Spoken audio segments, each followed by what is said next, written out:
terme religion signifie le culte des démons, reliés aux djinns.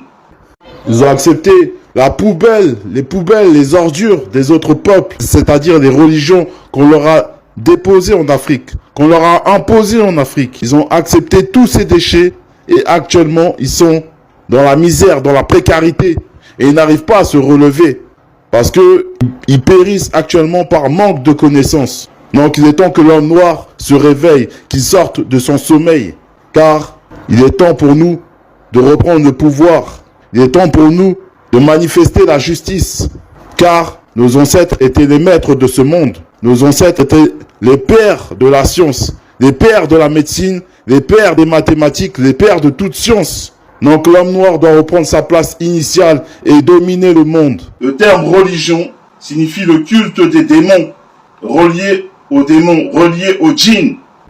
Ils ont accepté la poubelle, les ordures des autres peuples, c'est-à-dire les religions qu'on leur a déposées en Afrique, qu'on leur a imposées en Afrique. Ils ont accepté tous ces déchets et actuellement, ils sont dans la misère, dans la précarité et ils n'arrivent pas à se relever parce qu'ils périssent actuellement par manque de connaissances. Donc il est temps que l'homme noir se réveille, qu'il sorte de son sommeil, car il est temps pour nous de reprendre le pouvoir. Il est temps pour nous de manifester la justice, car nos ancêtres étaient les maîtres de ce monde. Nos ancêtres étaient les pères de la science, les pères de la médecine, les pères des mathématiques, les pères de toute science. Donc l'homme noir doit reprendre sa place initiale et dominer le monde.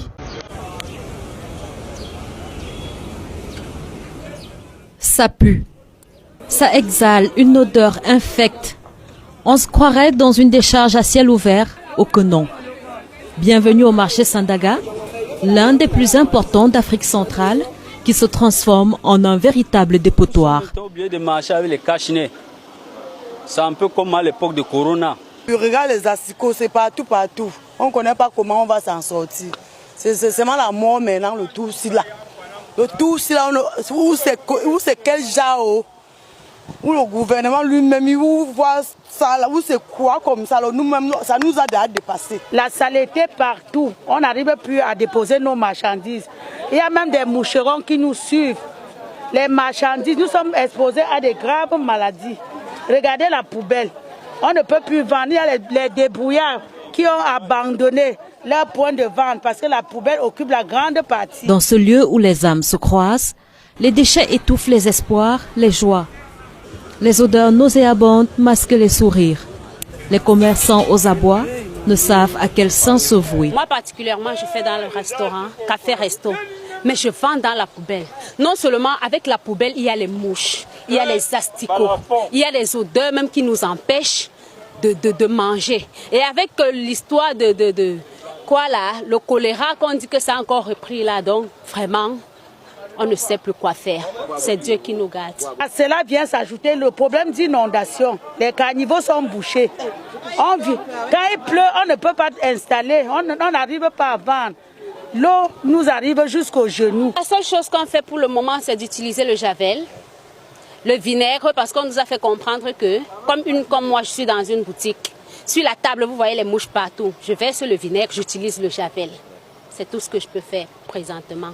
Parce que si je dis que je reste à la maison, voilà la rentrée scolaire qui arrive, les enfants doivent aller à l'école, on va faire comment? Un mois déjà que dure le triste spectacle. Ici, comme dans de nombreux marchés de la cité capitale, le charme se ternit, les ordures s'entassent. Un triste écho sans fin.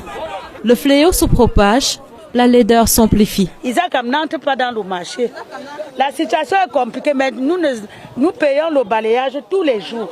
Le balayage ici, là, seulement par semaine, c'est 1000 francs. 1000 francs. On paye le balayage, on ne balaye pas le marché. Si une femme qui va la nourriture à côté de la poubelle, elle ne va pas arrêter son petit commerce parce qu'il y a les orties là. Donc on se débrouille aussi avec. Et il n'y a que Dieu qui nous sauve. Mais j'aimerais envoyer un message pour ce gouvernement camerounais, ou ça Isaac Kam, de mettre tous les moyens en œuvre pour le bien-être, aussi l'hygiène et la salubrité, parce que nous n'en pouvons plus. Autrefois fière et rayonnante, ce marché se meurt lentement, asphyxié par l'indifférence et le dédain.